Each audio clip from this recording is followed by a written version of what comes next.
Assalamualaikum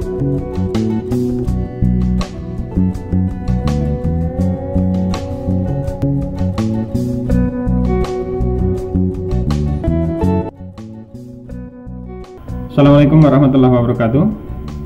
Alhamdulillah, assalatu wassalamu ala rasulillah sallallahu alaihi wasallam. Assalamualaikum ashabihi wa man tabi'ahum bi ihsani ila yaumiddin. Asyhadu la ilaha illallah wahdahu la syarikalah wa asyhadu anna Muhammadan abduhu wa rasuluh. Bersyukur kita kepada Allah Subhanahu wa taala dan ucapan alhamdulillah. Dan bersolawat kepada Rasulullah dengan ucapan Allahumma sholli ala sayyidina Muhammad wa ala ali sayyidina Muhammad. Kita bertemu kembali di perkuliahan yang kedua, di mana kita akan memulai persiapan untuk praktikum auditing ya. Di minggu kemarin dan sebelumnya sudah saya sampaikan, usahakan di hari ini kita sudah memiliki buku untuk panduan praktikum. Sudah memiliki semuanya? Ada yang belum? Jadi di pertemuan yang pertama ini atau di awal ya, saya akan membahas terlebih dahulu materi yang pertama, yaitu kita akan memahami instruksi dasar atau instruksi awal yang akan kita pakai atau akan kita ikuti dalam melaksanakan praktikum auditing.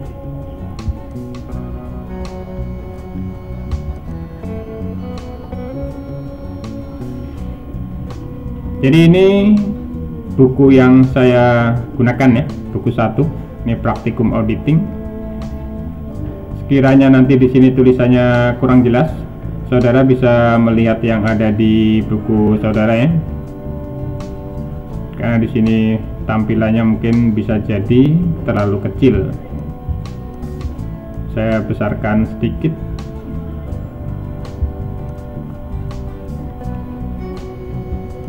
Dan ini merupakan materi yang pertama. Bisa dilihat di buku 1 ya, buku 1 bagian 1. Di sini ada instruksi umum dan persiapan, di mana ada kasus audit, ilustrasi kasus audit PT Subus merupakan prinsip dasar audit pada perusahaan. Kasus ini dibuat untuk memperkenalkan prinsip audit, prosedur dan kertas kerja, pemeriksaan, serta keseluruhan sampai dengan penyelesaian audit. Jadi nanti yang akan kita lakukan ketika kita melakukan praktikum auditing ini, kita mulai dari awal, bagaimana kita menandatangani surat perintah untuk melakukan audit ya, sampai dengan nanti menyelesaikan laporan keuangan audited atau laporan keuangan yang sudah dilakukan audit.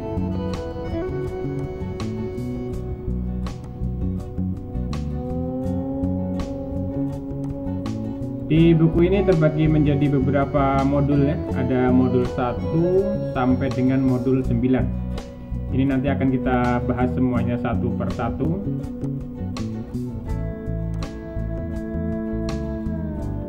Dari modul yang pertama itu berkenaan dengan masalah penjualan dan piutang. Kemudian nanti modul yang kedua berkenaan masalah persediaan pembelian. Kemudian modul yang berikutnya nanti berhubungan dengan masalah kas dan setara kas. Kemudian di sini ada masalah siklus perolehan dan pembayaran beban di biaya di muka. Kemudian nanti ada masalah perolehan dan pembayaran investasi. Kemudian yang berikutnya tentang aset tetap. Kemudian yang ke-8 ini pendapatan dan beban. Baru yang terakhir di sini nanti kita melakukan penyelesaian audit. Sebelum kita mulai pembahasan tentang audit, baik itu modul 1 sampai dengan yang terakhir ini, jadi terlebih dahulu perlu kita pahami resiko-resiko dalam suatu audit yang akan kita lakukan. Resiko ini penting untuk kita pahami, karena nanti berdasarkan perhitungan resiko inilah kita bisa menetapkan prioritas mana yang harus kita lakukan pemeriksaan.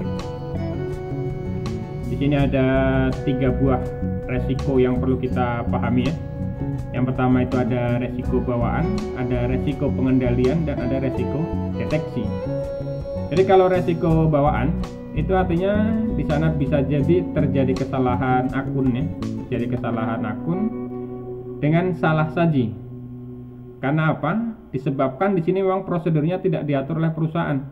Tidak ada pengendalian internal yang mengatur tentang pencatatan akun tersebut gitu. Kalau yang resiko pengendalian, di sini ada kejadian salah saji yang sebenarnya sudah diatur dalam sistem pengendalian internal, akan tetapi ada kesalahan. Sehingga itu nanti akan menjadi sebuah resiko pengendalian. Kemudian yang berikutnya di sini ada resiko deteksi. Di sini sebenarnya resiko deteksi ini resiko yang terjadi disebabkan karena kurangnya bukti. Pengendalian sudah ada, kemudian sudah dilakukan pencatatan, namun bukti tidak mendukung atas pencatatan tersebut. Kemudian yang berikutnya lagi perlu kita pahami ya, ini di halaman yang berikutnya tadi, persiapan sebelum penandatanganan penugasan audit. Jadi sebelum kita melakukan audit nanti ada penandatanganan surat tugas. Jadi kita datang ke sebuah kantor klien untuk melakukan audit itu ada dasar, yaitu surat tugas. Itulah yang menjadi pedoman bagi seorang auditor untuk melakukan pemeriksaan ya. Jadi ini perusahaan yang akan kita audit, namanya adalah PT Sugus, berlokasi di Jalan Danau nomor 89, Bekasi, Jawa Barat. Perusahaan ini bergerak dalam bidang industri farmasi. Informasi tambahan tentang sejarah dari perusahaan dan organisasi dapat dilihat pada berkas permanen nanti di bagian berikutnya ya, bagian yang kedua. Jadi ini merupakan perusahaan industri yang bergerak di bidang farmasi. Jadi ini juga perlu kita pahami tentang lingkup bisnis dari usaha klien ya. Karena nanti ketika kita melakukan audit pada perusahaan dagang atau perusahaan industri maupun perusahaan jasa, itu tentu ada prosedur yang berbeda gitu. Begitu juga dengan masalah perusahaan industri, kita juga harus tahu apa lingkup dari kegiatan perusahaan industri tersebut. Tentu industri juga kan berbeda-beda ya, bermacam-macam gitu. Ini untuk kantor akuntan pabrik atau KAP, Krisanti dan rekan memeriksa laporan tahunan PT Sugus untuk tahun pertama. Beberapa bulan ini, Lita sebagai senior auditor untuk PT Sugus telah mengundurkan diri dari KAP, Krisanti dan rekan. Anda diangkat menjadi senior auditor in charge, menggantikan Lita untuk pemeriksaan PT Sugus tahun buku 31 Desember 2018. Jadi ceritanya, di sini ada KAP namanya adalah Krisanti dan rekan. KAP inilah yang akan mengaudit PT Sugus. Di sini ada bagi si KAP ini, bagi KAP Krisanti dan rekan, mengaudit PT Sugus ini baru yang pertama kali. Tapi sebelumnya di tahun 2017 sudah diaudit oleh KAP lain. Jadi KAP Krisanti dan rekan ini mengaudit yang pertama kali di tahun 2000 untuk tahun buku 2018. Tahun 2017 diaudit oleh KAP yang lain ya. Jadi di sini ada salah satu anggota dari senior auditor yaitu si Lita, ini mengundurkan diri dari KAP Krisanti dan rekan ya. Mengundurkan diri. Posisi dari si Lita ini digantikan oleh saudara. Jadi saudara dalam praktikum ini posisinya adalah pengganti dari si Lita ini sebagai senior auditor untuk PT Sugus. Ya, jadi posisi kita sebagai Lita yaitu dengan jabatan di sini sebagai senior auditor. Kemudian yang berikutnya, Lita telah menyelesaikan audit intern untuk PT Sugus.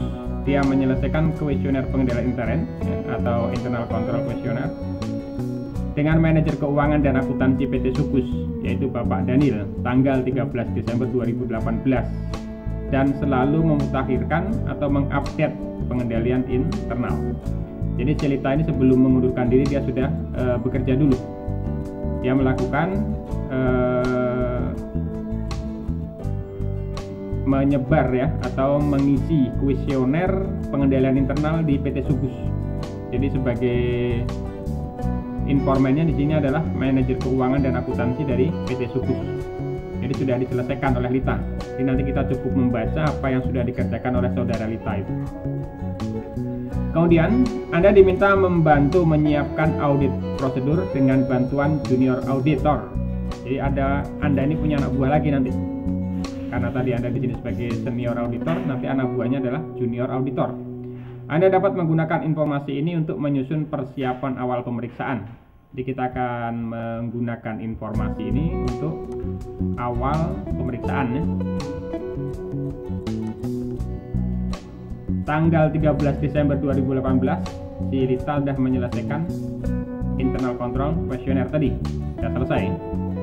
Kemudian tanggal 28 Agustus 2018 Anda mendapatkan laporan keuangan PT Sukus per 31 Desember 2017 dan 16 yang telah diaudit oleh KAP, S, Tris, dan rekan. Jadi ini KAP sebelumnya yang mengaudit laporan keuangan tahun 2017. Jadi karena laporan keuangan itu disajikan dalam 2 bulan, maka 2 tahun, maka laporan keuangan di sini 2017 dengan 2016. Kemudian tanggal 19 Desember 2018 Anda mendatangi klien dan diperkenalkan kepada para pegawai perusahaan klien di PT Sukus. Selanjutnya Anda mempersiapkan kertas kerja yang berasal dari laporan keuangan yang diperoleh dari kepala akuntansi saudara Olivia. Jadi saudara datang ke kantor, kemudian saudara sudah diperkenalkan dengan seluruh karyawan dan mendapatkan data laporan keuangan dari saudari Olivia ini bagian akuntansinya. Kemudian tanggal 5 Januari 2019 Anda melakukan pemeriksaan terhadap kas besar dan kas kecil serta surat berharga di tanggal 5 Januari ya. Artinya sudah lewat periode. Karena kan periodenya kan tadi 31 Desember 2018. Sementara di sini Anda meriksanya nanti di 5 Januari 2019.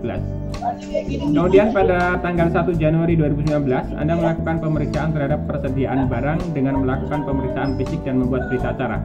Jadi ini nanti akan kita lakukan bagaimana cara melakukan pemeriksaan barang. Ini juga ya, bagaimana cara melakukan pemeriksaan kas besar dan kas kecil. Kemudian tanggal 14 Januari Anda melakukan konfirmasi untuk piutang dan utang. Jadi setelah kita mengetahui dari data laporan keuangan ada saldo utang dan piutang, itu kita konfirmasi kepada customer dan suppliernya, benar nggak utang dan piutang itu sama nggak jumlahnya antara yang dicatat oleh PT Sukus dan yang dicatat oleh supplier dan customernya itu. Kalau ada perbedaan berarti nanti di mana letak perbedaannya itu yang akan kita cari. Kemudian kalau memang sudah sama berarti nggak jadi masalah. Kemudian tanggal 18 Januari 2019 Anda melakukan pemeriksaan terhadap tambahan aset tetap yang diperoleh tahun 2018. Jadi ceritanya nanti ada pada saat melakukan pemeriksaan aset nih, ada kasus tambahan aset yang diperoleh di tahun 2018. Kita akan melihat bagaimana pencatatannya apakah sudah pas atau belum, dan bagaimana dengan penyusutan yang dilakukan atau dihitung oleh perusahaan, apakah sudah sesuai atau belum. Kemudian di sini Anda merencanakan pemeriksaan dimulai tanggal 13 Desember 2018. Jadi nanti pertama kali kita melakukan pemeriksaan ya, dan akan berakhir pada 12 Maret 2019. Ini periode pemeriksaannya. Anda menerima beberapa balasan surat konfirmasi dan lainnya menyusul pada saat melakukan pemeriksaan. Jadi ada yang langsung diterima, ada yang diterima di periode berikutnya. Karena nanti konfirmasi itu ada 2 tahap ya, tahap 1 dan tahap 2. Kalau yang di tahap pertama nanti nggak ada jawaban atau nggak ada respon, nanti akan dikonfirmasi ulang lagi untuk tahap keduanya. Kalau memang nanti nggak ada respon juga, berarti akan ditetapkan metode atau alternatif lain dalam mengaudit piutang atau hutang ini. Kemudian di sini Anda melakukan persiapan untuk kertas kerja pemeriksaan, sementara saudara Olivia juga menyelesaikan laporan keuangan perusahaan. Sebagai tambahan, pembukuan kalian ditutup pada akhir tahun ya, serta kertas kerja neraca atau working paper balance sheet dan kertas kerja laba rugi atau working paper profit and loss sudah dipersiapkan dari KAP Krisati dan rekan. Anda membawa laporan auditor independen dan laporan keuangan PT Sukus. Laporan keuangan tahun 2018 dan neraca saldo tahun berjalan diberikan oleh PT Sukus. Nanti kita lihat ya laporan keuangan yang akan kita audit. Dan nanti untuk kertas kerja, karena di sini ada kertas kerja pemeriksaan tahun berjalan ya. Ini kertas kerja ini semuanya ada di buku yang kedua, yang warna coklat. Bagi yang sudah memiliki mungkin bisa dilihat di sana ada dari modul 1 sampai dengan modul 9. Jadi itulah kertas kerja yang akan kita gunakan dalam pemeriksaan. Ini pemeriksaan akan dimulai nanti dari kertas kerja yang pertama ya. Ada kertas kerja neraca, kertas kerja laba rugi, daftar jurnal koreksi dan sebagainya. Dan di masing-masing kertas kerja itu dapat kita lihat ada kode. Ini kodenya nih. Kodenya dapat saudara lihat di bagian pojok kanan bawah. Itu kode dari kertas kerjanya. Kemudian ini jenis-jenis kertas kerja yang akan digunakan. Tidak perlu saya bacakan satu persatu ya. Nanti silahkan saudara baca sendiri di bukunya, karena banyak kalau saya bacakan satu persatu. Jadi ada berapa itu ya, sampai yang terakhir ya. Untuk PL5 ini nanti untuk kertas kerja perhitungan pajak penghasilan. Oke, saya langsung ke yang berikutnya. Di sini tentang petunjuk pembuatan kertas kerja. Jadi dalam melakukan proses pemeriksaan, di sini ada kertas kerja yang sudah disiapkan sebenarnya di dalam buku 2 itu. Tapi nanti di sini kita juga perlu melakukan pengecekan ulang. Apakah kertas kerja itu memang sudah sesuai dengan kebutuhan atau belum. Jadi dalam proses audit ini, urutan dari pekerjaan awal penerimaan penugasan sampai dengan penyerahan laporan kepada klien mencakup beberapa hal sebagai berikut.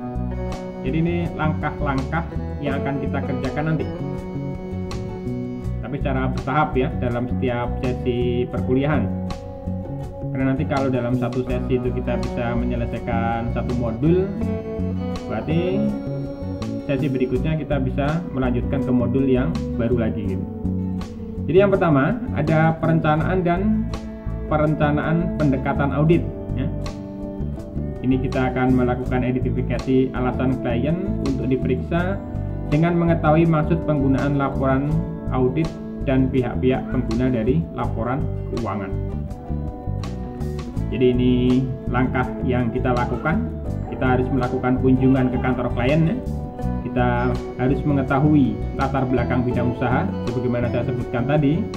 Tentu kalau perusahaan industri, perusahaan jasa, dan perusahaan dagang tentu berbeda ya. Inilah pentingnya kita memahami tadi. Kemudian memahami struktur pengendalian internal. Ini sudah dilakukan oleh si saudara Lita. Dia sudah menyelesaikan kuesionernya ya. Nanti kita bisa membacanya lagi. Kemudian yang berikutnya memahami sistem administrasi pembukuan. Jadi bagaimana sistemnya? Metode-metode apa saja yang digunakan dalam pembukuan si PT Sukus ini? Kemudian di sini mengukur volume bukti transaksi atau dokumen untuk menentukan biaya, waktu, dan luas pemeriksaan. Karena waktu kita kan tadi terbatas ya, hanya berapa bulan. Artinya dalam pemeriksaan sini tidak memungkinkan untuk diperiksa secara keseluruhan. Makanya nanti kita ambil sampling ya. Jadi kita sampling saja. Nggak semua bukti kita periksa, tapi kita sampling ya, karena dengan pertimbangan tadi biaya, waktu, dan luas pemeriksaan ini. Kemudian yang berikutnya di sini mengajukan proposal audit kepada klien. Jadi klien yang lama dilakukan penelaahan kembali apakah ada perubahan yang signifikan ya. Sedangkan klien yang baru jika sebelumnya diaudit oleh akuntan lain, maka diberitahukan apakah ada keberatan profesional dari akuntan terdahulu ya. Jadi ada konfirmasi dulu pada akuntan yang sebelumnya, dari KAP yang sebelumnya. Karena memang di tahun 2017 itu KAP-nya berbeda ya. Kemudian yang berikutnya di sini mendapatkan informasi tentang kewajiban hukum klien. Ya, ini berhubungan dengan hukum ya, kewajiban hukum, masalah pelaporan pajak dan sebagainya. Kemudian di sini menentukan materialitas dan resiko audit yang dapat diterima dan resiko bawaan. Jadi di awal tadi sudah kita bahas ada 3 resiko audit. Jadi nanti kita tentukan ya resikonya.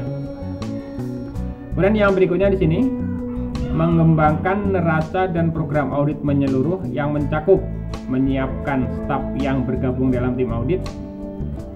Tadi ingat ya, posisi kita menggantikan Lita dengan jabatan tadi adalah senior auditor. Kemudian membuat program audit termasuk tujuan auditnya dan menentukan rencana dan jadwal kerja. Jadi ini yang perlu dilakukan sebelum melakukan pemeriksaan ke kliennya. Kemudian pengujian atas pengendalian dan pengujian transaksi ini nanti kita ambil secara sampling saja, jadi tidak perlu nanti kita cek semuanya karena berhubung dengan masalah ini tadi, biaya, waktu dan luas pemeriksaannya gitu. Kemudian yang berikutnya di sini ada masalah pelaksanaan prosedur analitis dan pengujian terinci atas saldo. Ini nanti saldo dalam laporan keuangan itu akan kita lakukan pengujian ya. Kemudian yang berikutnya di sini menyelesaikan audit atau complete the audit. Jadi kita akan menelaah kewajiban bersyarat, kemudian menelaah peristiwa kemudian, itu tentunya setelah tanggal neraca ya.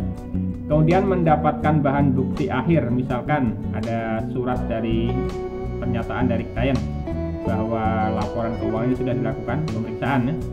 Kemudian mengisi daftar periksa audit, menyiapkan surat manajemen, kemudian menerbitkan laporan audit dan mengkomunikasikan hasil audit dengan komite audit dan manajemen.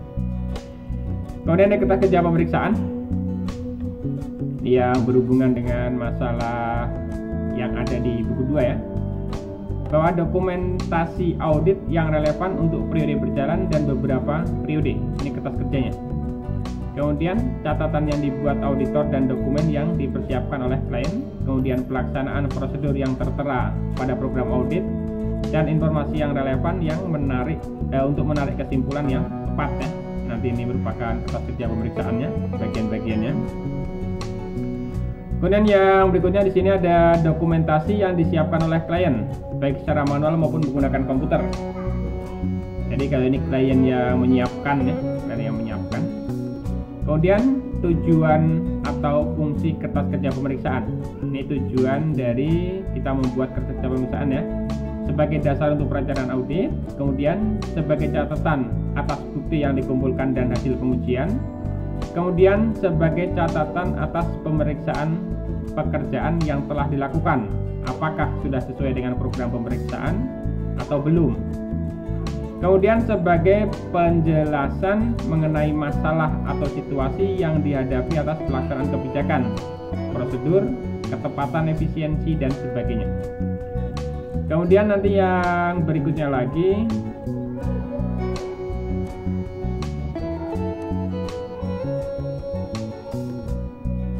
sini ada kertas kerja pemeriksaan yang baik ya. Ini bagaimana nanti kita membuat kertas kerja yang rapi. Jadi tiap kertas kerja itu harus diisi dengan lengkap. Itu merupakan salah satu komponen penilaian saya nanti. Jadi nama perusahaan yang diperiksa, nama akun dan perkiraan, kemudian tahun buku yang diperiksa, tanggal pembuatan, dan sebagainya. Kalian diisi sedetail mungkin apa yang ada dalam kertas kerja ya, termasuk nama saudara, kemudian tanggal saudara melakukan pemeriksaan gitu. Kemudian ini juga perlu diperhatikan kebersihan dan kerapian yang menjadi komponen penilaian ya. Kemudian jelas dan dapat dimengerti tanpa penjelasan lebih lanjut. Artinya kita melakukan pemeriksaan itu nanti ada catatan hasil pemeriksaan. Di sana kita membuat sejelas mungkin ya. Jadi tanpa orang bertanya-tanya, dengan membaca itu sudah tahu maksudnya itu. Kemudian yang berikutnya ini isi dan pengoperasian kertas kerja perusahaan ya. Ini cara pengisiannya atau isinya ya. Nanti ini ada kertas kerja permanen. Kertas kerja permanen ini nanti bisa kita lihat di bagian 2, kertas kerja permanen ya. Dan kalau yang sudah punya buku 1 bisa dilihat di bagian 2-nya, itu kertas kerja permanen. Kemudian berkas tahun berjalan. Ini adalah kertas kerja yang berisi data yang diperoleh auditor hanya berkaitan dengan tahun berjalan ya. Kalau ini tahun sebelum-sebelumnya dan data lain yang diperlukan. Kalau ini hanya tahun yang berjalan. Apa aja isinya? Program audit, informasi umum, kemudian ini kertas kerja ini. Kertas kerja, schedule utama, kemudian schedule pendukung, schedule yang disiapkan oleh klien, ya, kemudian catatan pemeriksaan. Kemudian ini ada berkas koresponden, adalah kertas kerja yang berisi data surat menyurat dengan pihak ketiga selama pemeriksaan audit. Kemudian masalah pemilikan. Jadi kalau kita melakukan audit, kertas kerjanya itu milik siapa. Di sini kertas kerja pemeriksaan merupakan milik auditor ya. Tidak seorang pun termasuk klien mempunyai hak untuk memeriksa kertas kerja pemeriksaan, kecuali digunakan oleh pengadilan sebagai bahan bukti yuridis formal. Ini kalau berhubungan dengan kasus hukum ya. Tapi selagi tidak berhubungan dengan kasus hukum, berarti di sini kertas kerja milik si auditor. Kemudian di sini ada istilah-istilah yang akan kita pakai nanti dalam audit. Jadi ketika saya nanti menyebut istilah-istilah itu dalam pemeriksaan, ya saudara setidaknya harus familiar ya. Nanti bisa dipahami lagi apa istilah-istilah yang ada di sini nih, termasuk dalam pemberian indeksnya. Ini ada 10 istilah. Menganalisis ya, atau analis, ini istilah yang pertama ya. Ini merupakan memeriksa dengan cara memecah-mecah atau membagi menjadi bagian yang lebih kecil atau membreakdown ya, untuk menentukan hubungan antara bagian-bagian tersebut. Sebagai contoh nih, beban lain-lain dianalisis sesuai dengan sifat beban masing-masing. Jadi beban lain-lain itu kan biasa kan namanya lain-lain, itu kan banyak bagiannya pasti kan. Nah itu yang perlu kita pilah-pilah lagi, apakah sudah tepat kalau beban itu dimasukkan ke situ gitu. Kemudian yang kedua di sini ada mengecek. Ini istilahnya adalah cek ya, yaitu memeriksa suatu perkalian atau penjumlahan untuk menjamin ketepatan dengan memberi tanda atau tick mark misalnya nih. Jadi kalau kita menjumlah ke samping dengan menjumlah ke bawah, ini tandanya berbeda. Ini kalau dia ke samping seperti ini kodenya, ini kalau kita ke bawah seperti ini. Ini secara vertikal ya, ini secara horizontal. Jadi kodenya berbeda itu. Kemudian membandingkan atau compare, yaitu membandingkan dua data atau lebih dari suatu informasi dengan memperhatikan persamaan dan perbedaan ya. Nah, jadi nanti kita akan membandingkan laporan keuangan tahun ini dengan tahun yang sebelumnya. Kemudian menginspeksi atau scan ya, yaitu menelaah secara kritis tanpa melakukan verifikasi lengkap untuk melihat apakah ada hal yang tidak biasa. Itu diinspeksi ya, kita lihat. Kemudian istilah yang berikutnya merekonsiliasi atau reconcile. Ini mungkin kita juga dalam kuliah sudah kita bahas ya, ada rekonsiliasi bank. Nah itu kita nanti akan melakukan juga itu, merekonsiliasi atau mencocokkan dua sumber data yang terpisah mengenai suatu hal yang sama. Jadi ada buku kas menurut catatan bank dengan buku laporan rekening koran bank.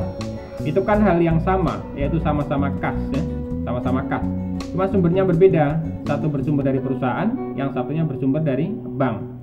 Dan jika terjadi perbedaan, nanti akan kita cari di mana letak perbedaan dari kedua data tersebut.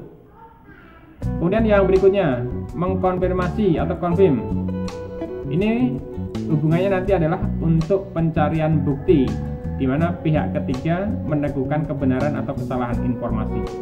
Jadi nanti ada konfirmasi saldo piutang dan saldo hutang ya.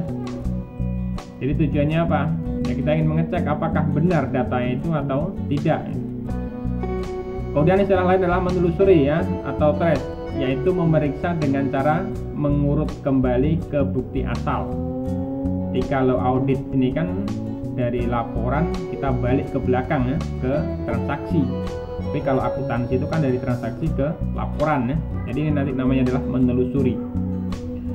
Kemudian memeriksa dokumen dasar atau posing, yaitu membuktikan sah tidaknya suatu transaksi. Jadi ini dokumen dasar ya. Kita akan melihat apakah dokumen itu sudah diverifikasi secara lengkap atau belum. Sah nggak dokumen itu dijadikan sebagai dasar pencatatan. Kalau seandainya kurang lengkap tanda tangan atau verifikasinya, berarti belum sah ya. Kemudian menguji atau testing, yaitu mengadakan pemeriksaan sebagian dari suatu populasi yang hasilnya digunakan untuk menarik kesimpulan mengenai populasi tersebut. Jadi ini yang disebut dengan sistem sampling tadi. Kita hanya akan mengambil beberapa contoh transaksi ya. Kemudian dari contoh tersebut kita bisa mengambil suatu kesimpulan. Kemudian melakukan pisah batas atau cut off, yaitu menguji transaksi apakah dicatat dengan tepat waktu pada akhir periode. Jadi tujuannya nanti akan kita lihat apakah ada nanti transaksi yang terjadi di 2018 tapi baru dicatat di 2019. Pokoknya transaksi itu terjadi 31 Desember ya. Apakah nanti baru dicatat di Januari 2019 gitu. atau langsung dicatat pada hari itu juga. Ini yang perlu kita uji nanti dengan melakukan cut off. Kemudian yang berikutnya di sini masalah indeks pada kertas kerja pemeriksaan ya. Sini ada indeks kertas kerja pemeriksaan. Ini ada kode-kode yang harus kita buat. Nanti bisa kita lakukan dan kita lihat contohnya pada saat kita melakukan pemeriksaan. Kemudian ini contoh ya, contoh dari indeksnya. Ini C, ini berarti nanti kas dan setara kas, C1 kas besar, C2 kas kecil dan sebagainya.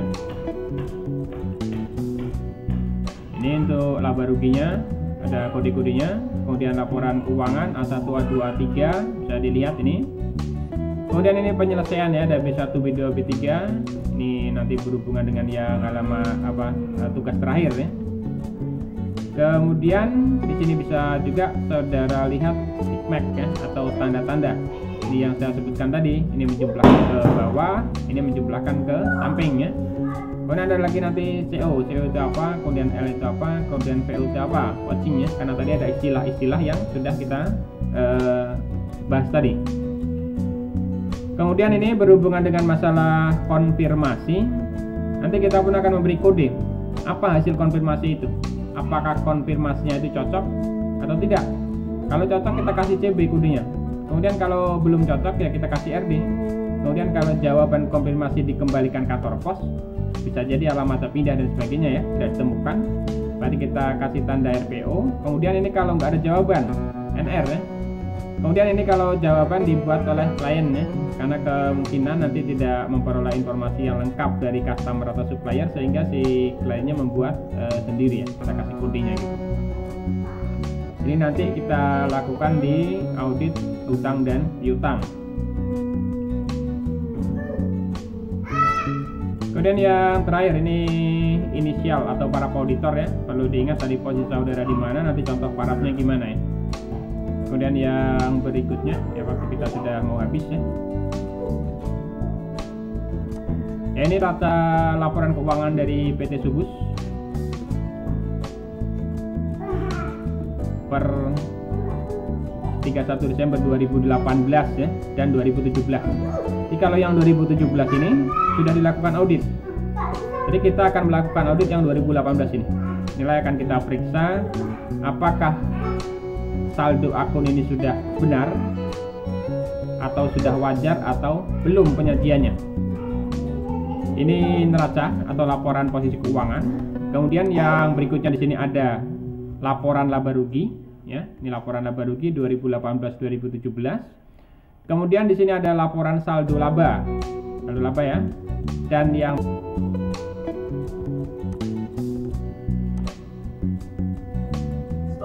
ini yang merupakan laporan laba ruginya.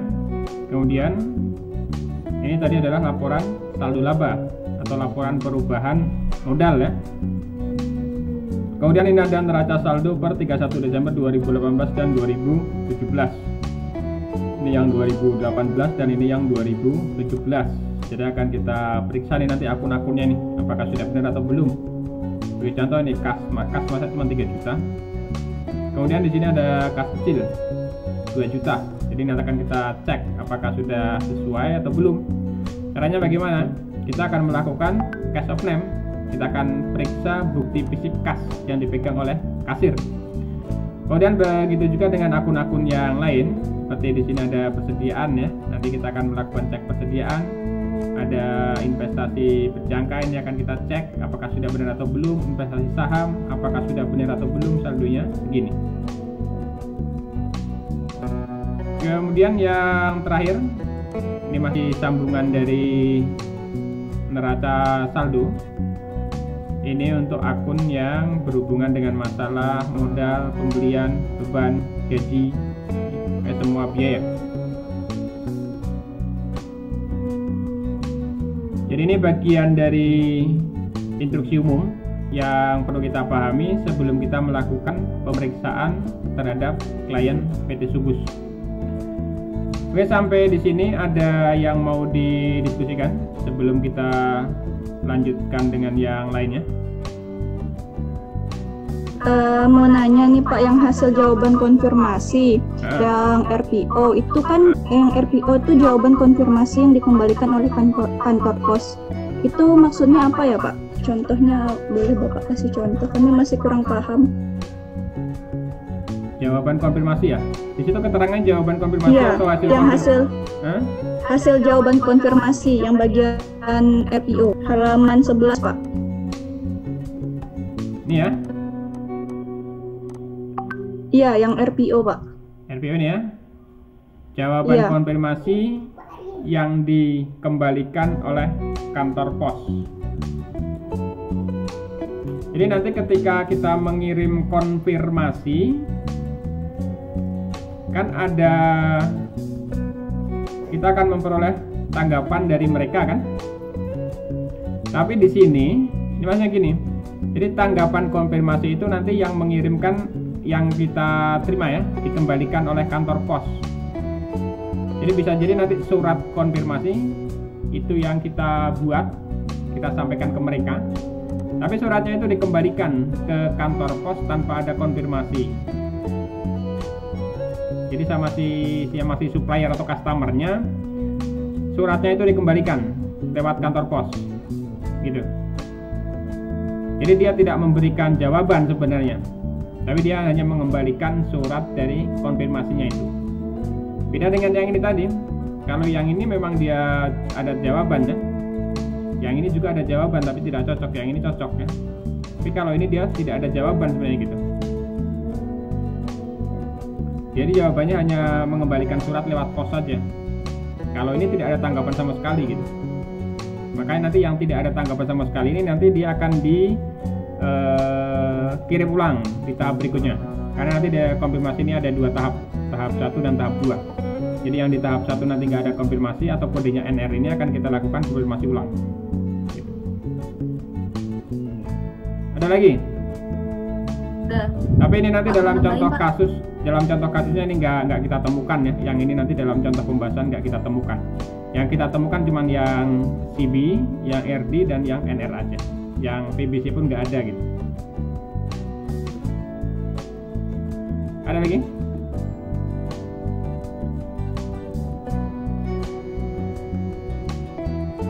Pak, izin Pak. Silakan. Jadi kalau misalnya udah 2 kali tuh Ya. kita kirim surat sama ke suppliernya, nggak ada balasan juga, itu berarti gimana Pak? Ya ini sudah saya bahas tadi ya. Kalau di konfirmasi pertama nggak ada tanggapan, no respon ya. Kemudian di konfirmasi ulang, di kedua juga nggak ada tanggapan atau respon. Ada metode lain yang kita gunakan untuk melakukan konfirmasi piutang itu. Jadi kita melakukan cara lain. Caranya bagaimana? Kita akan melakukan pengecekan terhadap bukti-bukti penerimaan dan pengeluaran kas setelah tanggal neraca. Jadi kita lihat apakah utang itu sudah dibayar atau belum gitu setelah tanggal neracanya ya. Karena kita kalau sebelumnya itu kan pasti sudah ada datanya kan. Tapi nanti yang sebelumnya itu akan kita lakukan pemeriksaan lagi, kita cek ada nggak sih penerimaan dari CV Meliani ini atau dia memang nggak bayar gitu. Kita cek itu ada pembayaran nggak dari dia masuk gitu. Jadi kalau piutang berarti nanti dari bukti bank masuk atau bukti kas masuk. Kalau hutang berarti nanti dari bukti bank keluar atau bukti kas keluar. Nah itu metodenya nanti gitu. Kalau konfirmasi pertama dan konfirmasi kedua tidak ada respon atau tidak ada tanggapan. Tidak ada metode lain yang bisa kita gunakan. Ya, ada lagi? Izin bertanya Pak. Ya silakan. Tadi kan Bapak jelasin tentang kalau misalnya waktunya sedikit itu kan bisa menggunakan metode sampling. Ya. Nah kalau dengan metode samplingnya udah dipastikan benar nggak Pak hasilnya? Soalnya kan ini kan tidak diperiksa secara menyeluruh Pak. Ya tentu di sini untuk perhitungan sampling ini tentu sudah memperhitungkan resiko ya.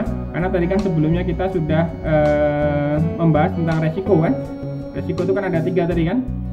Dengan melakukan sampling tentu kita sudah memilih untuk poin-poin yang paling beresiko gitu. Artinya memang kita tidak melakukan pemeriksaan, cuma nanti dari hasil sampling itu sudah bisa kita lakukan generalisasi terhadap hasil audit. Jadi sebagaimana kalau kita dalam penelitian itu kan ada populasi juga, ada sampel juga kan. Jadi meskipun kita tidak memeriksa semua populasi, kita hanya mengambil sampel, itu hasilnya bisa kita generalisir terhadap semua populasi gitu.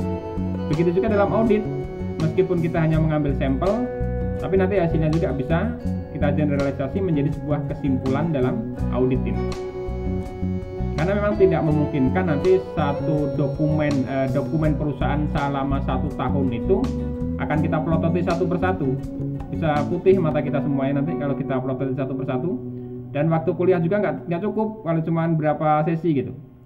Maka dalam pembahasan nanti dan dalam prakteknya pun audit itu akan hanya diambil secara sampling saja. Karena keterbatasan waktu tadi ya, waktu, tenaga juga. Kan anggotanya kan cuma berapa kalau auditor itu paling 3 atau 4 orang kan. Gak mungkin akan memeriksa satu dokumen dari 1 Januari sampai 31 Desember. Kalau 1 bulan transaksinya aja 100, 12 bulan berapa? 1.200. Apakah itu akan kita periksa semua satu persatu gitu? Setahun nggak selesai itu bisa kita meriksanya gitu. Makanya itu perlu diambil sampel tadi dengan memperhitungkan resiko ya, resiko itu. Artinya memang sampel itu sudah dipilih sesuai dengan kriteria tertentu sehingga hasilnya bisa digeneralisir. Ada lagi? Nggak ada ya, jelas ya? Oke, berarti kalau memang jelas mungkin untuk sesi pembahasan kita cukup kita ini dulu sampai dengan materi yang persiapan awal tadi ya, instruksi umum ya.